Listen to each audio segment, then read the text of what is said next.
What's the meaning of Bertram Mills?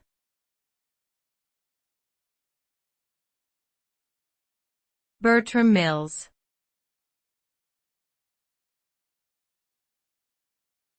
Bertram Mills.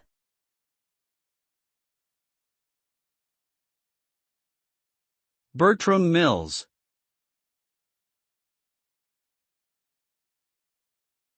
Bertram Mills.